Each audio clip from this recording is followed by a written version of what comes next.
Welcome back to Trinidad and Tobago. I'm Urvashi Tiwari Rupnarayan. And of course, we're keeping the focus on education, in particular the resumption of physical classes for secondary and standard 5 pupils. But this time, our focus on this sister isle. Joining us is Mr. Braden Roberts, Ttuta Tobago officer, to give an update.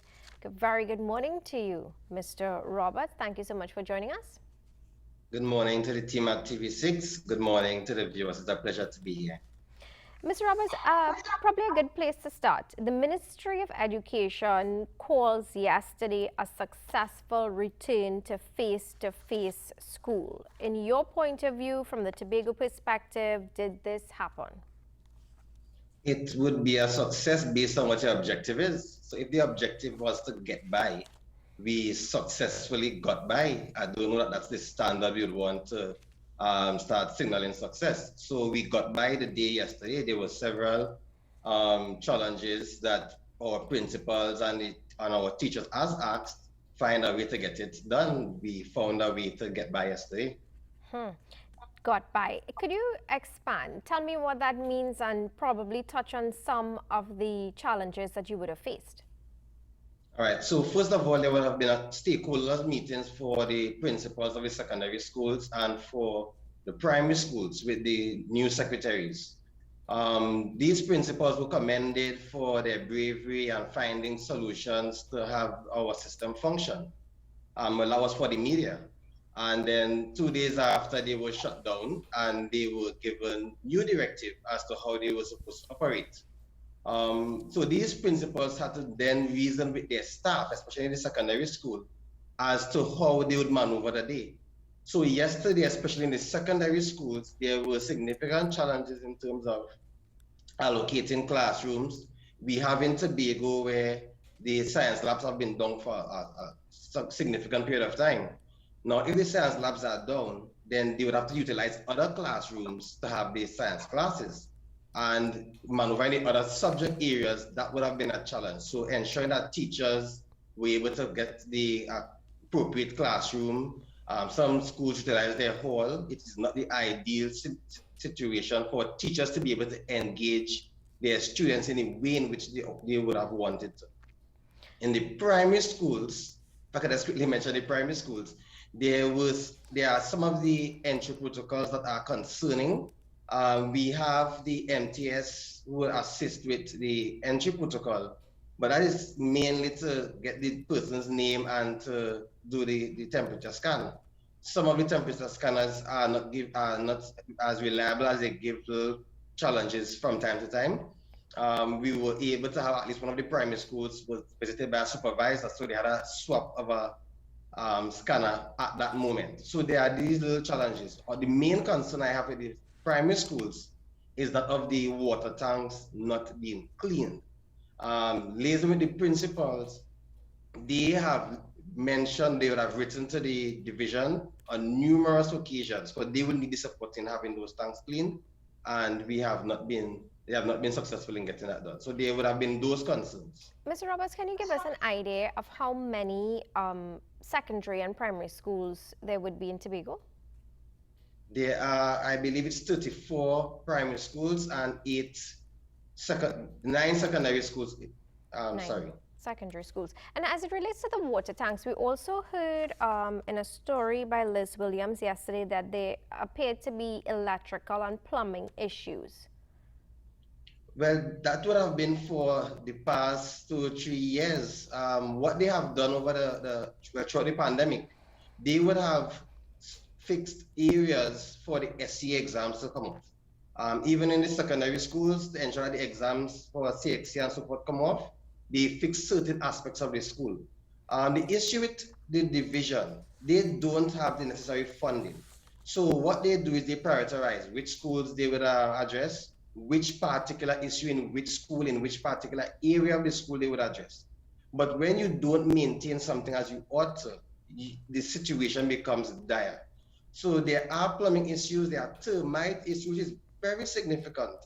Visiting schools, there were many of the furniture stored in the back of the school, in the corridor, and those areas. Now, termite would not just stay in that one spot, so I understand the efforts of the principals to try and save the others. But it's not that the termite will not venture to where the other furniture would be. Okay, so Mr. Roberts, let me just try to understand this. So the principals, teachers, everyone would have, forget all the teachers, principals, etc., would have been aware that school is due to be opened yesterday.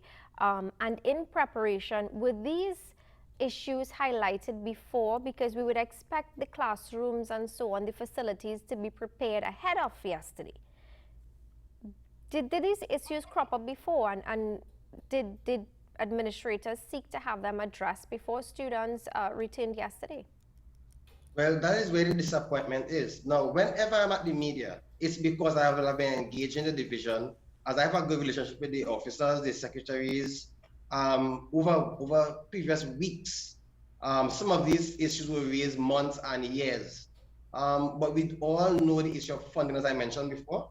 But to me, the division needs to advocate for more funding. It's as if they sit back and accept the limited funding and the work with whatever they work with. I mean, they get their money salary at the end of the day anyway. But we are not seeing where they are addressing the issues. Now, what they have afforded principals and teachers is to carry on with their get it done attitude. So principals and teachers, we find a way, and they take advantage of that. So because we continue to find a way, there is no urgency to address these issues. So there's a new THA Secretary of Education in town. Have you all met with the Secretary of Education? When was your last meeting? What would have been discussed? All right, so we met, well, the first day they went to the division, I accompanied them to hand in my letter requesting a meeting. We had 2 meetings last month. First meeting was to get that engagement, see how our interaction will be going forward. We had a very good meeting where we had a commitment to work together. There were, of course, the promises of things to be done and so forth. At the end of the day, we have politicians who will want to impress. However, it was expected that they will have the various meetings to get on par with some of the issues, some of the things that they are aware of because they were in the education field before. But we need to start seeing action. Yes, they are doing the researches, the analyzing of things, preparation, but we are not seeing actions that would start to eat away at some of our teaching issues. I have that relationship where I can have a phone call, send a WhatsApp message. So there is that relationship with the new administration. What about turnout? I don't think we spoke sufficiently about turnout, particularly at Tobago. Can you give us a breakdown, teacher, student, across primary and secondary schools as well? While I don't have a percentage I can give, I know majority of the students and teachers who were to come out yesterday were out. Majority of students and teachers, you said, right? What about vaccination? Is vaccination still a concern as it relates to the student population? Because we did hear, I'm reading in a story here in the Express, that many students are still not vaccinated. All right. Now, as I have commented in other interviews as well, the vaccination drive, I understand it on a personal level. However, vaccine don't make the school environment safe. And if persons may follow my submissions, I focus very significantly on the infrastructure of the school. I focus on the health protocols. So yes, I will urge persons get the necessary information that you need to alleviate your concerns where the vaccine is concerned, and so take the opportunity to be vaccinated. However, the school infrastructure and the protocols, because we need to start our measures in preventing spread, and not just hoping that the vaccine gives us a fighting chance when we are infected. We should try to prevent infection and not seeing the efforts in preventing spread. That is something that I wanted to come to. Are you satisfied with sanitization efforts and, of course, sanitization supplies at schools? We did read somewhere that Ttuta, one school sanitized twice a day. What is the situation in Tobago? All right, so because majority of the policy decisions are taken without Tobago perspective, Tobago, when these things are announced, Tobago then have to rush to put some of these things in place. I just want to put it on the table. However, visiting schools yesterday, there was one section of my visits that's north side going around from Castara to Palatine. Those schools reported that when they went to the division, they had no bleach. So they had to buy from whatever fundraising they may have done over time. They have to go get those supplies. Of course, as I mentioned before, we have to get it done attitude. So they will find ways to source it. But there are other schools where they reported having upwards of 20 bottles, 24 bottles. So the distribution, I'm not certain how well thought of it is, but the distribution of the cleaning supplies is not equal across the island, as well as availability of cleaners to ensure that the area is clean at the requisite periods of time. Some cleaners have the arrangement where they come early in the morning and they come back at the evening. But that should have been altered to facilitate break time and lunch time so that the classrooms could be adequately cleaned. One quick addition, the secondary schools have been clamoring for more cleaners, as the cleaners that they would have would not be able to sanitize all those classrooms in a timely manner as to not disrupt classes in between classes.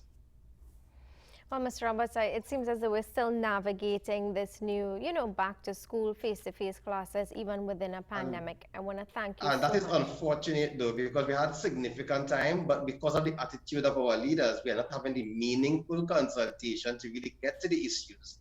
And we are struggling at this moment. Another call for meaningful consultations. Mr. Roberts, I want to thank you so much for joining us and, of course, sharing your views, the perspective of our sister isle, Tobago. All right, thank you for having me once again. To our viewers, as we head off to a break, we will open the lines for you so you can chime in on this very topic, education, students back out to school. Just to remind you of our number, 623-1711. Keep it close by, extension 1995. We'd love to hear from you when we get back from this break. But before we go, we'd like you to check out this image sent to us by Ken Mahays of Waiko. He says the shape of the cloud reminds him of the map of Tobago. It really does.